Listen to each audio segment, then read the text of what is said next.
My name's Jada, and this is my story. I was raised in the LDS church.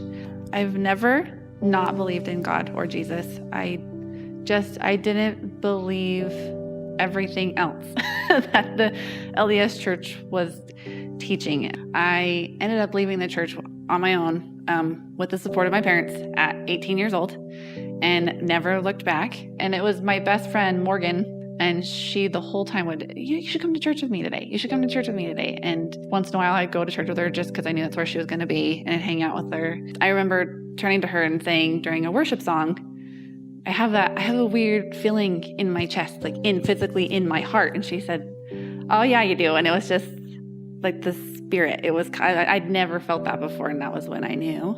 A few years down the road, I got married. It was not a great experience. We ended up getting divorced. He didn't support any of my beliefs really. So that made it hard. We parted ways. I met my now husband.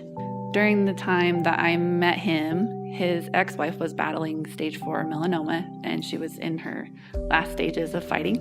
I kind of helped prepare him and his boys for her passing because they didn't understand just how sick she was, and neither did her family. And I remember the night that she died. It was January 30th, 2016. We got the phone call, and they just said she had gone. And I remember turning to my husband, who at the time was very much an atheist. I turned to him and said, you need to tell them that their mom's gone. This is where you start to believe. This is where you start to understand there's a heaven and there's a God and this is real. And she went to a way better place than where we're at now. So I, funny enough, have never wanted children of any kind. You know, my stepson's mom died and I took them on. It was just immediate. There was no other option. We weren't married then. I was just a girlfriend.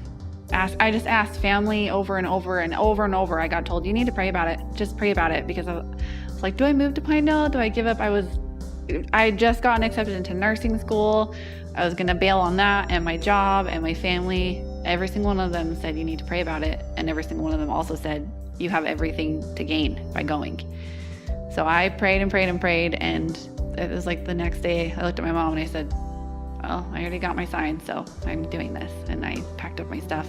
Well, fast forward, we moved here, and I honestly had fully left the church scene. I had my own spirituality, but I just had multiple bad experiences in Utah with different churches, and I didn't want to become an atheist, so I just needed to pull away. We came here, and I met a friend.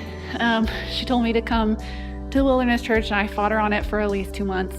I caved and came one Sunday because at the time I wasn't working and I had nothing else to do. I immediately walked through the door. I was a little nervous because I have tattoos, so I thought, people are going to be rude about it. No one was rude about it. Everybody was super welcoming. We had worship. He taught a message, and I remember thinking, oh my gosh, I found it. I finally found my church. And so I went home. I told my husband that I waited 30 years for this. I waited 30 years to find my safe place and my home. It was a good church. And I found it.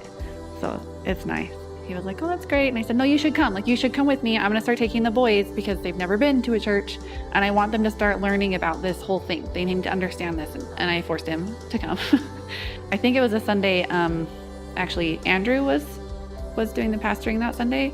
And my husband happens to know Andrew. They worked together. And Andrew was not, judgy at all of, oh, there's an atheist coming in here. I'm not a fan of that. He just was like, hey, bro, how's it go? They're so nice to each other. And when we left, my husband was like, I'm on board with this. And I was like, okay. And it was probably a year later. I remember getting a text from my husband one day. He was at work and he said, I have to tell you something. I think I actually believe now. And I said, what did you just say? And he said, I think I'm believing. And I said, what made you change your mind? Because I've never been pushy about it. I've just always relayed my own faith. And he just said, the way everything has played out in my life was not a coincidence. God had his hand in that for sure. That, you got divorced when you did, and my ex-wife got sick when she did, and we met, and you took in the boys. And he's like, that doesn't just happen. That all worked out. He said, part of what got me intrigued about all this was your faith never let up. You always had a positive outlook. You always said things were going to get better, which I firmly believe. And it's something I've told my stepsons, if you're having a hard time, the one thing you can count on is he'll listen. And it might not work out how you wanted to, but it'll work out how it's supposed to. I think a big part of it was the first time I brought my stepsons here, when we left, they both turned to me and said, "That was so fun." And I said, "That's how church is supposed to be. It's supposed to be fun and make you want to learn and make you want to be a better person." That was it. So now here we are. We love our church, and I've somehow brought 3 people to Christ, and I didn't even mean to. So that was it.